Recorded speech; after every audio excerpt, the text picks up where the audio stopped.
Fala pessoal, bom dia, boa tarde, boa noite. Essa é uma aula especial. Tá passando alguma coisa na frente da câmera, tá, gente?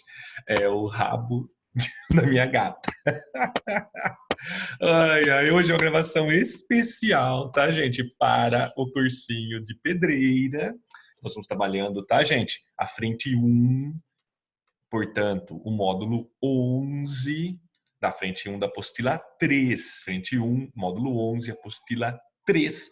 Estamos falando hoje de um temaço que é a Era Vargas, tá, gente? Então, essa aula especial gravada para o cursinho de pedreira, cursinho municipal de pedreira. Vamos que vamos, então, gente, para nós batermos um papinho sobre esse momento crucial, tá, gente, da história do Brasil.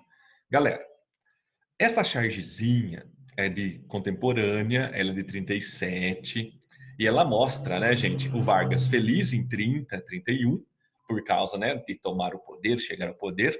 32, a Revolução Constitucionalista, já estava chateado.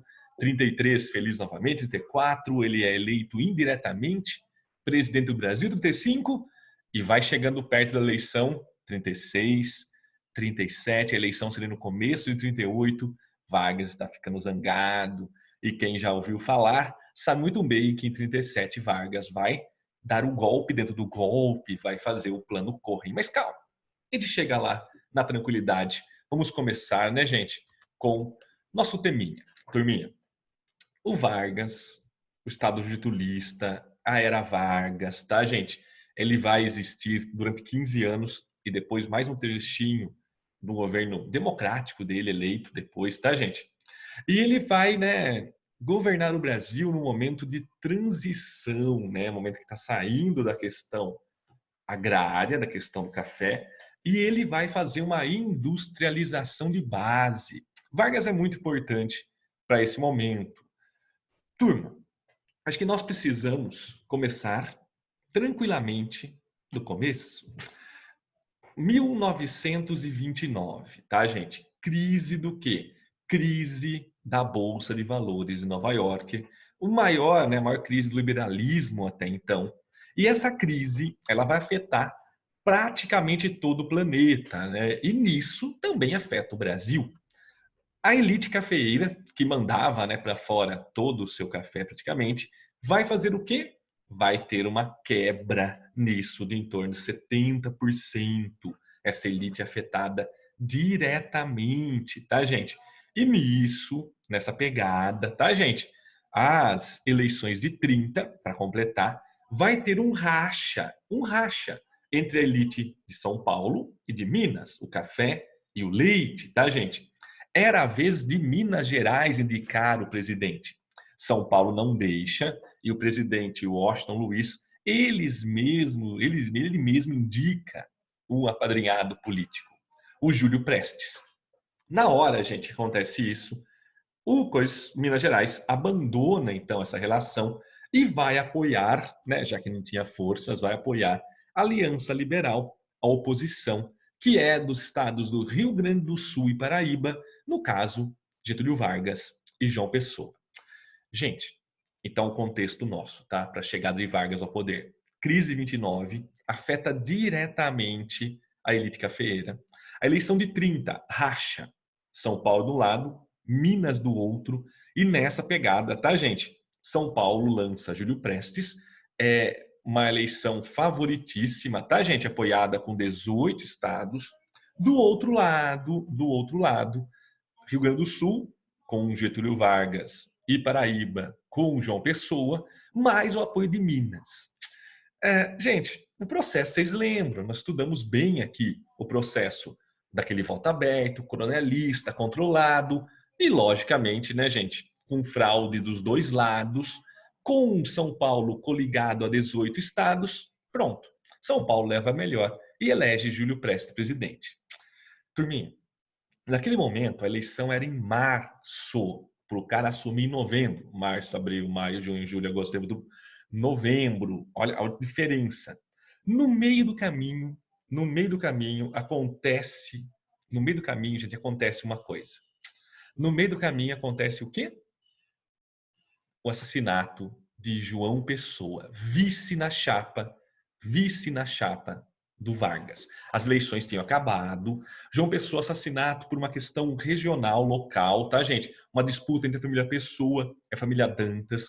Não tem nada a ver com a questão nacional. Só que Vargas aproveita desse assassinato e leva a questão à nacionalidade. Ele fala o quê?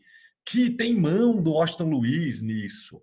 E Vargas, então, aproveita-se o descontentamento das classes médias urbanas, o descontentamento do exército, e aí, então, acontece a Revolução de 30.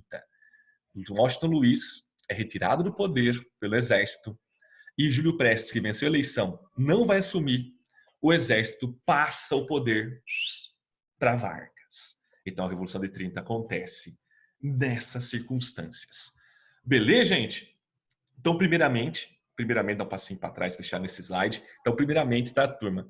Como Vargas chegou ao poder? Tem a ver com a crise 29, tem a ver com o rompimento do café com leite, São Paulo, Minas, tem a ver com o assassinato de João Pessoa e tem a ver com o descontentamento do exército, das classes médias, que ajudam o quê?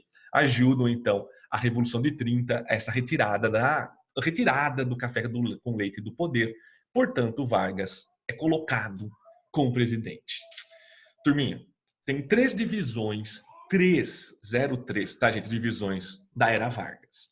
A primeira é o chamado governo provisório. Galera, Vargas chega e dissolve tudo. Ele vai dissolver o poder legislativo de vários lugares, tá, gente? Vai tirar do poder praticamente todos os governadores, menos de Minas Gerais. Colocar nos seus lugares o quê? Interventores, pessoas que são de confiança dele.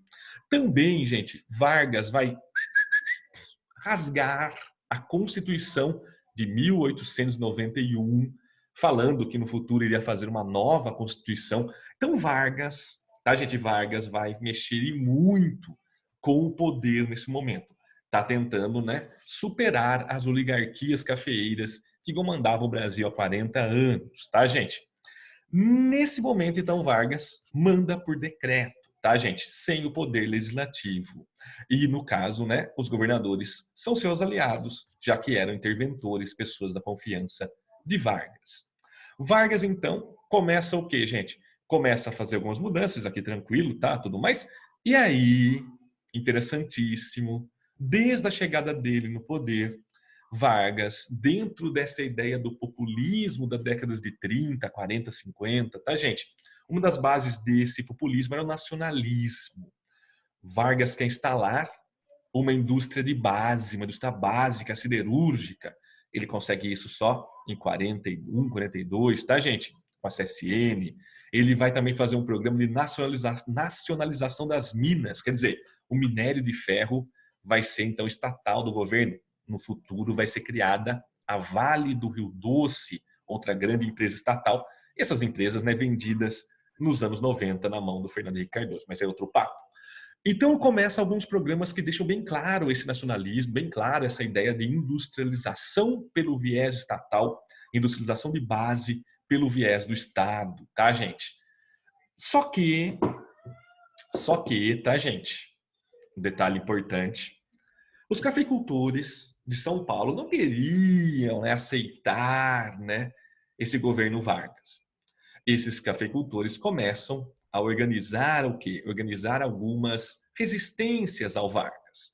E essa elite cafeeira começa a querer mais participação.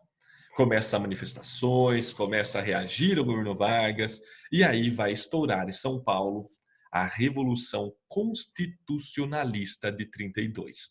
Essa revolução, gente, é muito famosa aqui na nossa região, porque aqui em Itapira, passando aí por Pedreira e outras cidades, nós fomos invadidos, né, pelas tropas federais, pelas tropas do Vargas, tá, gente? Sempre é muito bom lembrar. Muito bom lembrar. O motivo inicial dessa guerra, então, era que os cafeicultores queriam voltar ao poder. Mas a participação popular foi muito grande, tá? O povo lutou contra o governo federal. Lutou pelo quê? Nunca coloque isso no vestibular. Não lutou por independência de São Paulo. Não tá isso no programa, tá, gente? Toma cuidado. Lutou pelo quê então, gente? Lutou pela Constituição, uma nova regra de leis, uma nova, então, gente, onde estão nossos direitos, nossos deveres. Então o povo abraça. Então, é sim uma guerra pensada pela elite, mas o povo abraçou essa ideia, tá, gente? Foi a primeira grande revolta contra o governo Vargas, o último grande conflito, tá, gente, armado no Brasil. Foram 87 dias de combate, tá, gente? Antes disso, antes de ter os combates, olha o cartazinho aqui do lado, gente. MMDC. A morte de 4 jovens, Martins Maragaia, Drauzio Camargo, em 23 de maio, esses jovens então simbolizam, né, a ideia da luta paulista, né, a ideia da luta, então, tudo mais. O saldo oficial desses 87 dias de combates são 937 mortos, 934 mortos, mas se coloca mais de 2.200, tá, gente? Itapira mesmo, existe túmulos, tá, gente? Em estradas rurais, até hoje preservados, diga-se de passagem, até hoje preservados, que vão de pessoas que lutaram e morreram nesses conflitos. Aqui em Itapira, né, Itapira divisa mesmo com Minas Gerais, os bairros rurais da cidade, como Eleutério e Barão, eles vão ser os primeiros a serem bombardeados e ocupados pelas tropas federais, tá, gente? Aqui você tem fotos de Itapira, essa trincheira, gente, uma trincheira, um buracão aí, é no centro da cidade, no Parque Juca Mulato, tá, gente? As tropas federais invadiram, ocuparam todo o centro da cidade, tá, gente? Aqui eles ocupando a Santa Casa, que é o único hospital da época da cidade, então, assim, ocupam e tomam, tá, gente? E nisso, né, as tropas paulistas que tentaram defender a cidade foram derrotadas e tomadas pelas tropas federais. São Paulo, né, como vocês sabem, perde essa guerra. São Paulo perde essa guerra. E na hora que São Paulo perde essa guerra, tá, gente? Ela se diz ainda vitoriosa. Por quê? Porque derrotou São Paulo, mas vai ter o quê? Vai ter a Constituinte. A nova Constituição será feita, tá, gente? E nessa Assembleia, para a eleição dessa Assembleia, é importante isso, o Brasil teve voto feminino, tá, gente? Uma mulher foi eleita, diga-se passagem, para essa Assembleia. A Assembleia gerou, né, uma nova Constituição, a Constituição de 34, tá, gente? Que teve vida curta, mas uma Constituição interessante e liberal, como, por exemplo, estabeleceu, ampliou os direitos da população, como voto secreto e voto feminino, deu liberdade sindical, as jazidas minerais e quedas d'água seriam, então, no caso do governo, criada a justiça do trabalho, o salário mínimo e a proibição do trabalho infantil, tá, gente? A proibição do trabalho infantil, então, um ponto importante aqui.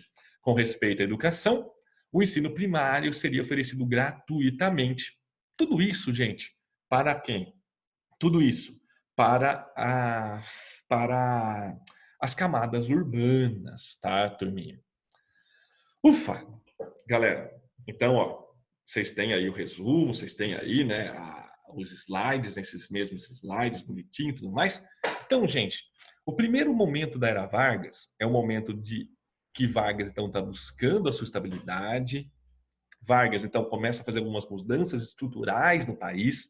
E nesse lance, ele vai ser, nessa Constituinte, reeleito, melhor, eleito, né, daí sim, presidente do Brasil de maneira indireta, para aí 4 anos de governo, que é o governo constitucional, tá, gente? Turminha, o governo constitucional de Vargas, ele é bem complicado, tá, gente? O governo constitucional de Vargas, ele vai aprovar uma mudança na Constituição, que é a LSN, a Lei de Segurança Nacional. E essa Lei de Segurança Nacional, ela é muito complicada porque, gente, ela vai fazer o quê? Vai fazer com que grupos poderiam ser perseguidos, fechados, proibindo, por exemplo, algumas outras coisas, greves funcionários públicos, proibindo, né, gente, o que se fala em propaganda subversiva, que seria o quê? o que era contra o governo eles poderiam proibir. Então, essa LSN vai ser bem complicada e vai gerar até mesmo uma revolta nessa segunda fase do governo Vargas, tá, gente? Turminha, esse é o momento que ideologias europeias se estabilizam no Brasil. Os ventos fascistas vai pegar e fazer com que fosse criado em 1932 a AIB, Ação Integralista Brasileira, liderada por Plínio Salgado, com ideias conservadoras baseadas no fascismo italiano como Deus, pátria e família. Esse é o símbolo, remete à criação, remete à língua tupi, tá? Anauê. Eles vestiam-se verdes e faziam, né, um gesto que vocês conhecem bem. Fora o integralismo, não há nacionalismo, então ligavam muito essa questão. E esse é o Plínio Salgado, tá, gente?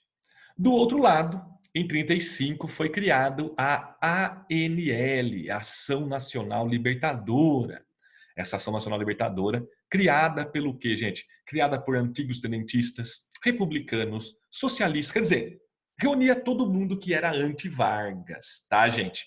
A ANL, ela difundiu ideais republicanos socialistas e um detalhe, né, gente? Ela era antifascista. Então, batia de frente com a AIB, tá, gente? Então, a AIB e a ANL batiam de frente. O governo Vargas, baseado na LSN, Lei de Segurança Nacional, fecha quem? Não fecha os fascistas, tá, gente? Fecha a ANL, que era o quê? Fecha a ANL, que era contra ele, contra o Vargas, tá?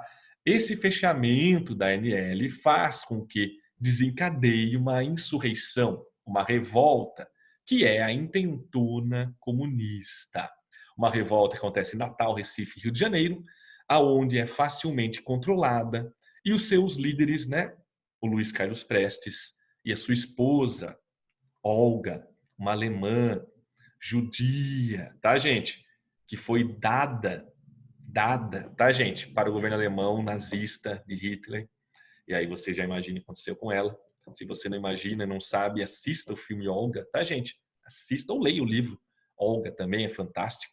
Então, no caso, aí você já imagina o que aconteceu.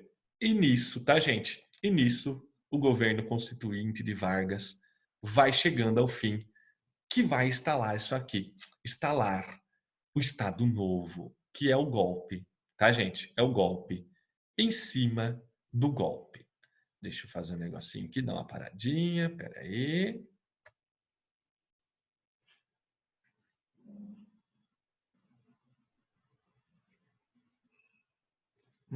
Não. Pete. Pete. Eu sei que você tem calor também, mas eu tô... Aí, aqui.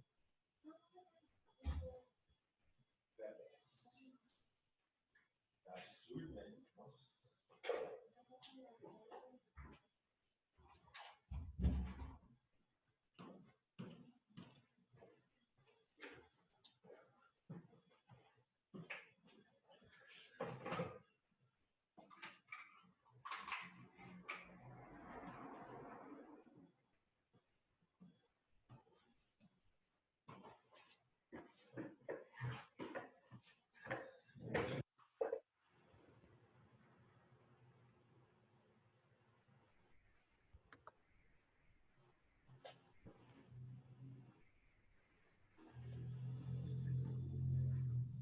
Maravilha, gente. Ó, nossa terceira e última parte do governo Vargas. Turminha, o plano Cohen.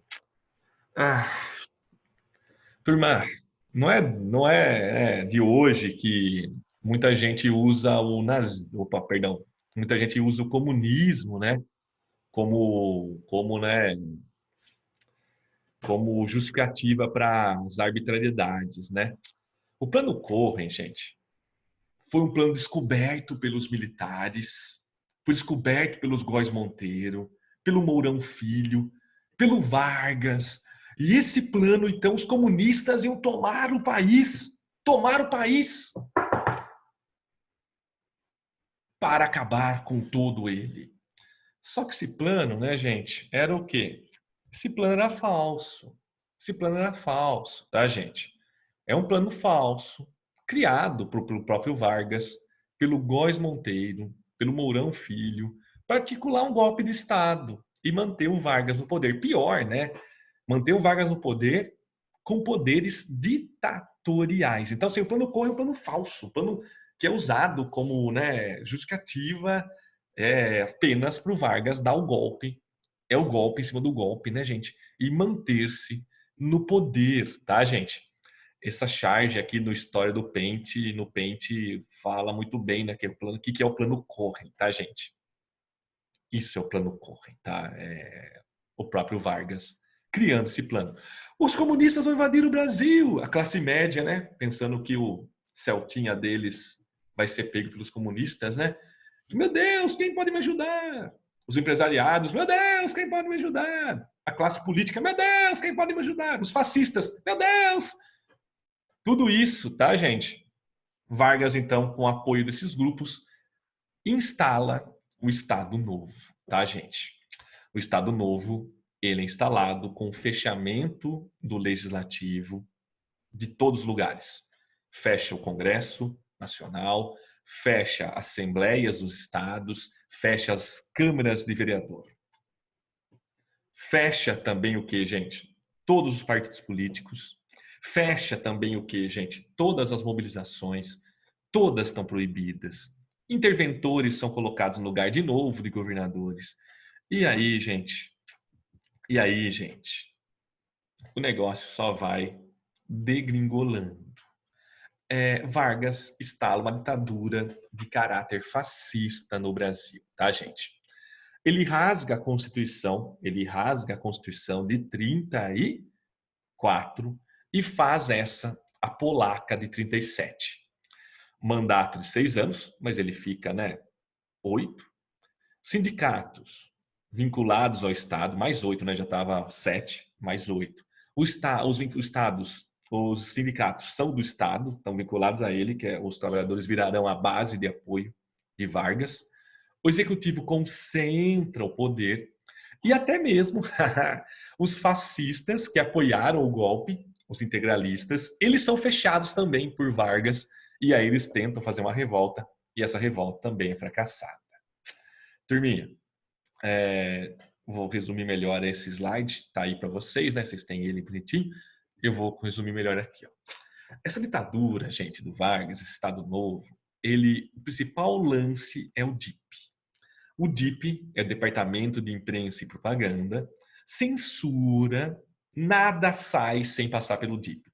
Um jornal, uma música, uma peça de teatro, tudo está na mão do DIP.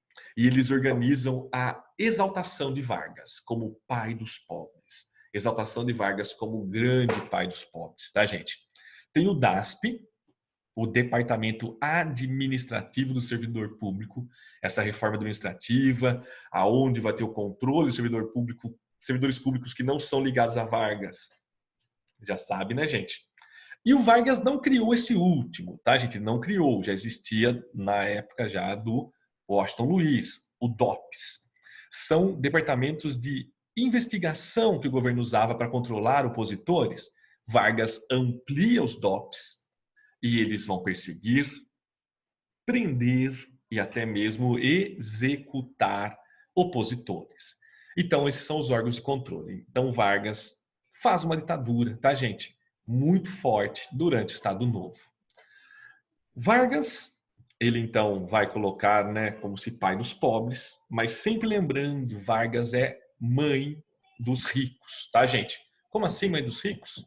Gente, Vargas faz a industrialização de base para a burguesia nacional ganhar muita grana, utilizando-se do que o Estado faz na sua base, tá, gente? Então, se você ler por aí, pai dos pobres é a propaganda do DIP, mãe dos ricos é a ligação de Vargas com a elite brasileira, com essa burguesia que vai se aproveitar da industrialização de base, tá, gente?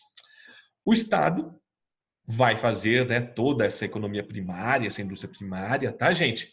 Você vai ter a extração de minérios com a criação da Vale do Rio Doce, e da CSN, da Companhia Siderúrgica Nacional, a transformação desse minério em aço, em ferro, tá, gente?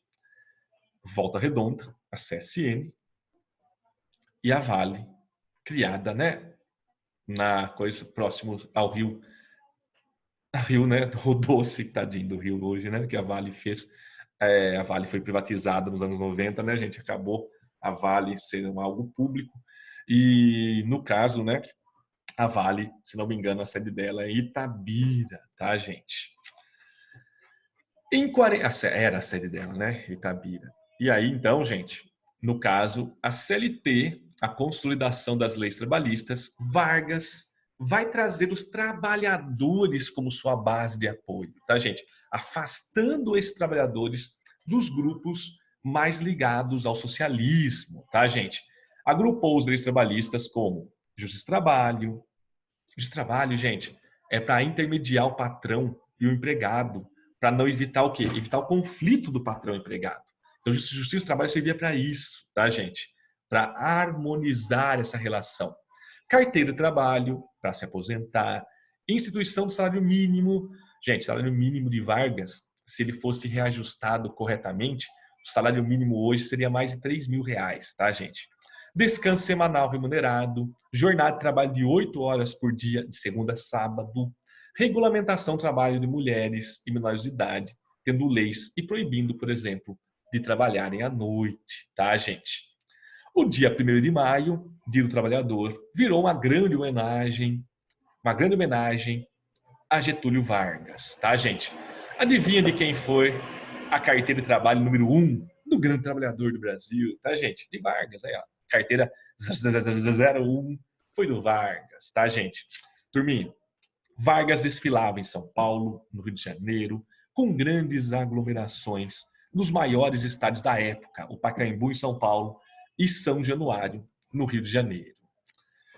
Tá quase acabando, gente. E aquela tensão para quem tá aqui, né, acompanhando aí o resumo, acompanhando aqui a aula. Turminha, o governo Vargas, o seu jeito, tá muito mais para quem? Para um fascismo italiano do que para uma democracia. E os Estados Unidos, pela primeira vez, vai fazer uma política não de imposição, mas de troca, tá, gente? Ele percebe que a América Latina estão com governos ditatoriais, governos que muitas vezes, né, estão se afastando do próprio Estados Unidos, e nessa pegada, os Estados Unidos vão fazer a chamada política da boa vizinhança.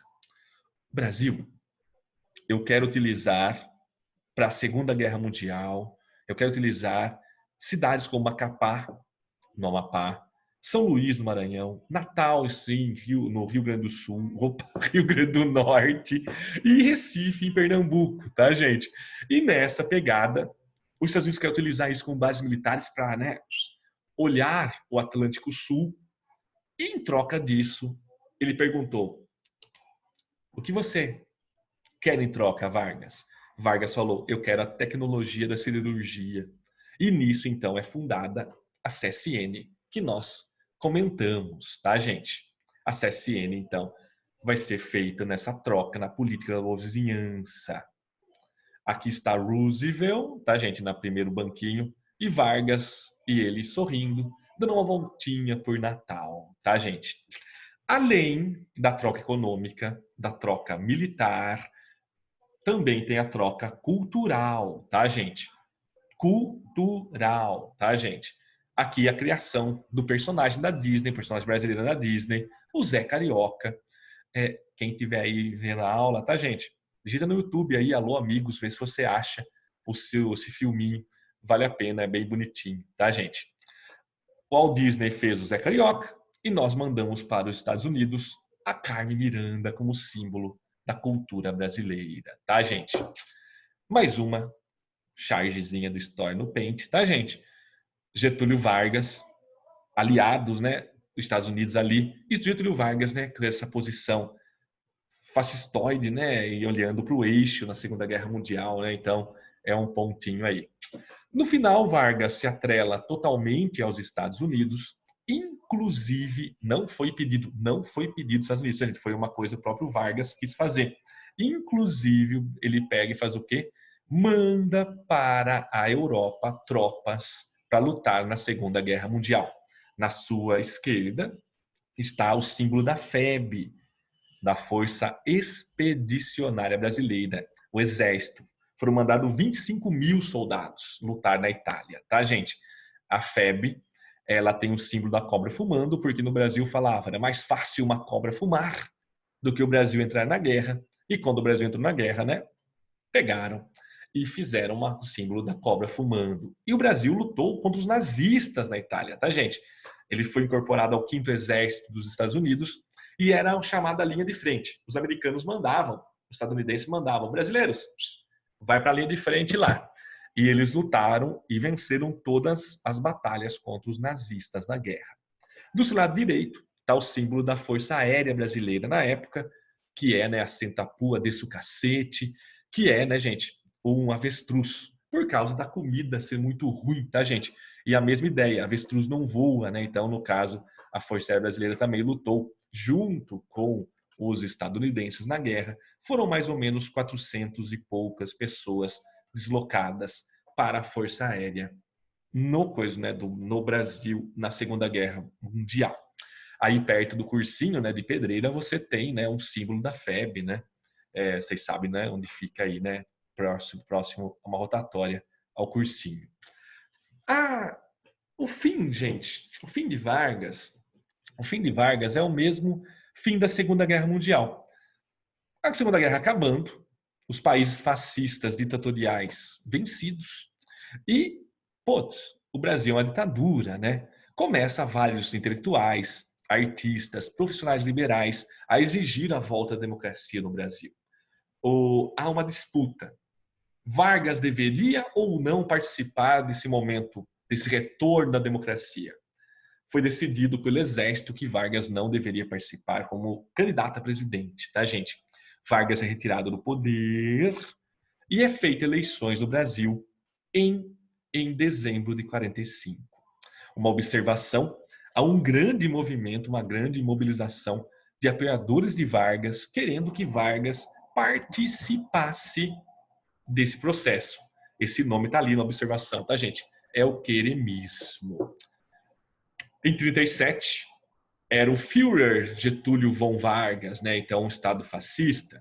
Em 41, Vargas vai abandonando o fascismo e se atrelando a quem? Se atrelando aos Estados Unidos, o grande cidadão Getúlio Delano Vargas. Em 45, Vargas tenta se aliar aos socialistas, né? Camarada Getúlio Varganovich.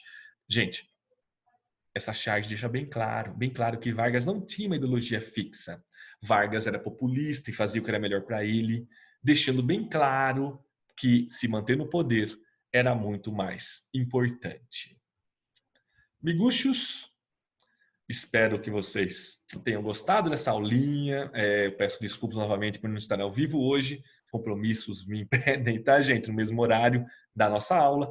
Mas pelo menos tem aí essa gravaçãozinha, tem aí também os slides e o resumo para vocês aproveitarem essa aulaça aí de Era Vargas, que é crucial para o nosso vestibular. Inclusive, no nosso resumo que eu mandei para vocês, tem alguns exercícios para vocês já ir treinando e o gabarito tá neles, tá, gente? Abração a todos, até semana que vem. Tchau, tchau.